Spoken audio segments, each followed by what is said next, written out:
Hi friends, welcome to my channel. ఈరోజు మనం ఈ వీడియోలో కోవిషీల్డ్ వ్యాక్సిన్ వల్ల నిజంగానే సైడ్ ఎఫెక్ట్స్ ఉన్నాయో లేదో తెలుసుకుందాం. 2019లో వచ్చిన కరోనా మహమ్మారి వల్ల ఎన్నో మెడికల్ రీసెర్చ్ ల్యాబ్లు ఎన్నో రకాలైన వ్యాక్సిన్లు కనుగొన్నారు. అందులో ఎక్కువగా వాడిన వ్యాక్సిన్ కోవిషీల్డ్. ఈ వ్యాక్సిన్ ని తయారు చేసిన కంపెనీ ఆస్ట్రాజెనికా. భారత్లో 90% జనాలు ఈ వ్యాక్సిన్ నే వాడారు. కానీ ఈ వ్యాక్సిన్ ని తయారు చేసిన కంపెనీ ఈ వ్యాక్సిన్ వేసుకున్న వారిలో రేర్ సైడ్ ఎఫెక్ట్స్ ఉంటాయని యూకే కోర్టులో ఒప్పుకుంది. 2019లో వచ్చినటువంటి కరోనా వ్యాక్సిన్ ని కనిపెట్టడానికి 80 కంపెనీలు పోటీ పడ్డాయి.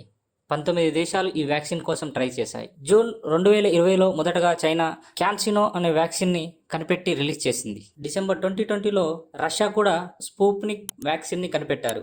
మళ్ళీ అదే సంవత్సరం అదే నెలలో ఆస్ట్రాజెనికా కంపెనీ ఆక్స్ఫర్డ్ యూనివర్సిటీతో కలిసి ఒక వ్యాక్సిన్ ని తయారు చేసింది. ఈ వ్యాక్సిన్ యొక్క పేటెంట్ ని భారత్కు సంబంధించిన సీరం ఇన్స్టిట్యూట్ ఇండియా కోవిషీల్డ్ అనే వ్యాక్సిన్ ని తయారు చేసింది. ఈ serum institute head Adar Poonawalla ఫిబ్రవరి 2021లో ఇండియాలో వ్యాక్సిన్ తయారైంది. తర్వాత భారత్ లో తయారైన కోవాక్సిన్ అను వ్యాక్సిన్ కూడా వచ్చింది. కానీ దాదాపు 80% భారతీయులు కోవిషీల్డ్ వ్యాక్సిన్ నే వేసుకున్నారు. ముందుగా అసలు వ్యాక్సిన్ అంటే ఏంటో తెలుసుకుందాం. వ్యాక్సిన్ ని ముందుగా మన బాడీలోకి ఓరల్ గా లేక చేతుల ద్వారా బాడీలోకి ఇంజెక్ట్ చేస్తారు. వ్యాక్సిన్ అంటే అది ఒక డమ్మీ పాథోజన్. దాన్ని కూడా కరోనా వ్యాక్సిన్ లాగా తయారు చేస్తారు. ఇది మన బాడీలోకి ఇంజెక్ట్ చేసిన వెంటనే ఈ వైరస్ లో గుర్తించి మన బాడీ యాంటీబాడీస్ ని ఉత్పత్తి చేస్తుంది. వ్యాక్సిన్ అనేది మందు కాదు, కాకపోతే అది మన బాడీ నుంచి వ్యాక్సిన్ మందును ఉత్పత్తి చేస్తుంది. ఇలా యూకే దేశానికి చెందిన జామీ స్కాట్ అనే వ్యక్తి ఆస్ట్రాజెనికా కంపెనీ పైన కేసు వేశాడు. తాను తన భార్య ఆస్ట్రాజెనికా కంపెనీ వ్యాక్సిన్ తీసుకోవడం వల్ల తన బాడీలో బ్లడ్ క్లాట్స్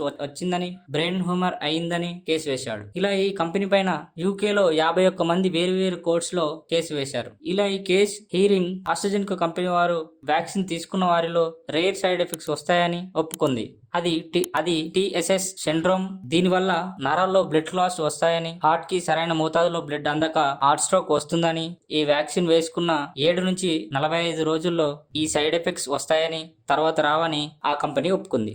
కాబట్టి దీనివల్ల మీరు ఏం భయపడాల్సిన అవసరం లేదు. ఎందుకంటే ఈ సైడ్ ఎఫెక్ట్స్ డోస్లు తీసుకున్న 45 రోజుల తర్వాత రావు. Thank you for watching. ఈ వీడియో ఇట్లా నచ్చినట్టయితే లైక్ చేయండి.